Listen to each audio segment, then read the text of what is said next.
सभी साथियों को जय हिंद। अभी लॉकडाउन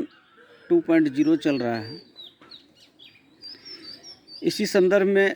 देश की आर्थिक गतिविधि रुक सी गई है। इसी को ध्यान में रखते हुए सरकार द्वारा एक आदेश निर्गत किया गया है कि निजी विद्यालय जो है 2 महीने का जो है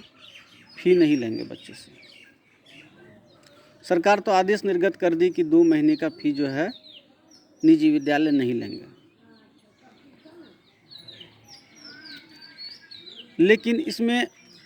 एक संशय ये है कि निजी विद्यालय में जितने शिक्षक पढ़ाते हैं इससे उनका रोजगार जो है प्रभावित होगा। रोजगार ही नहीं, उनका भरण पोषण कैसे होगा, उनके परिवार का भरण पोषण कैसे होगा, वो शिक्षक अपने परिवार को किस प्रकार पोषित कर पाएंगे। इस स्थिति में अगर सर्वे करके देखा जाए तो निजी विद्यालय में जितने भी शिक्षक पढ़ाते हैं उसमें 70% शिक्षकों का ना तो राशन कार्ड है और ना ही जो गैस सब्सिडी जो मिलेगी उज्ज्वला स्कीम से जो 840 रुपया जो मिल रहा है ना वो मिलेगा। जो वो ट्यूशन पढ़ाते हैं वहाँ से भी उनको पैसा नहीं मिलेगा।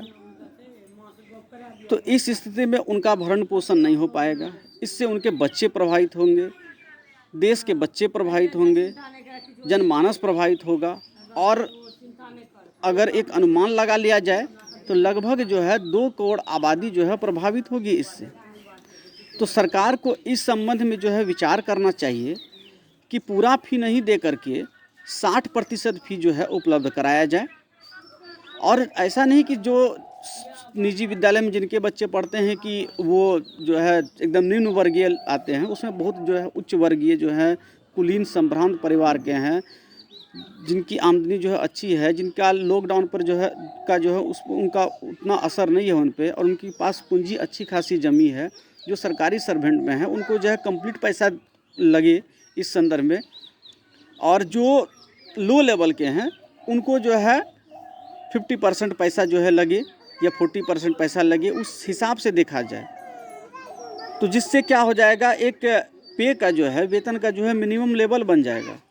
जिससे प्राइवेट स्कूल में जो शिक्षक पढ़ाते हैं, जो निजी विद्यालय में काम करने वाले जो हमारे शिक्षक हैं, उनका भी भरण पोषण हो सके और वो भी जो है बेरोजगार नहीं रहे और अपने बच्चों को पोषित कर सके। और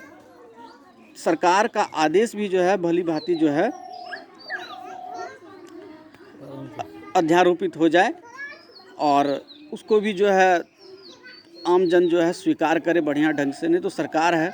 सरकार जो चाहेगी वो होगा, क्योंकि सरकार 2 टाइप का होता है, एक निरंकुश होता है सरकार और एक होता है सरकार जो जनता के लिए होता है। तो हम तो लोकतंत्र में रह रहे हैं, हमारा देश सबसे बड़ा लोकतंत्र है,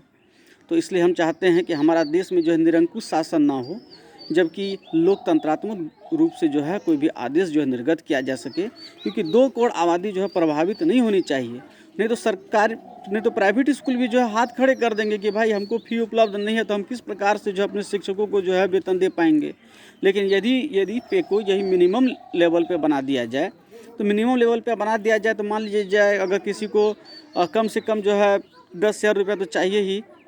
अपने पालन पोषण करने के लिए। अगर किसी भी प्राइवेट टीचर को जो है 25,000 रुपया मिलता है तो उसको 15,000 रुपया दिया जाए, तो इस हिसाब से जो है उनका भी भरण पोषण हो जाएगा। और सरकार को जो है उन शिक्षकों को चिन्हित करके उनको भी जो है राशन पानी की जो है व्यवस्था करवाई जाए, जिससे जो है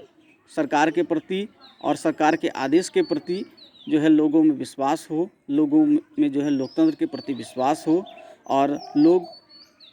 जनता जो है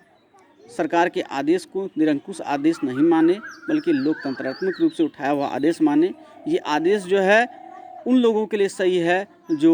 ठेले चला करके, रिक्शा चला करके अपने बच्चों को प्राइवेट स्कूल में पढ़ाते हैं, लेकिन उन लोगों के लिए जो है एकदम सटीक नहीं बैठता है कि वो फी नहीं देंगे जिनको जो है सरकारी पैसा मिलता है, या जो संभ्रांत और कुलीन वर्ग के हैं, क्योंकि उनको तो पैसा जो है अपने आप आ ही जाएगा। और रही बात,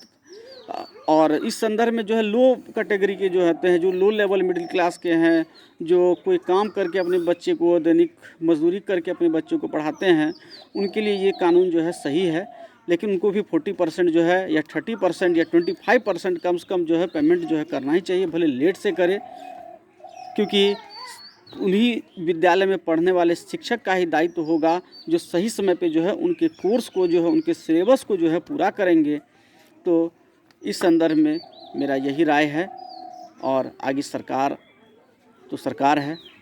और उसका आदेश जो हम लोग को पालन करना चाहिए, लेकिन ये आदेश ऐसा होना चाहिए कि सभी का जो है जिससे भरण पोषण हो सके और सभी लोग जो है उससे लाभान्वित हो सके। जय हिंद, जय भारत।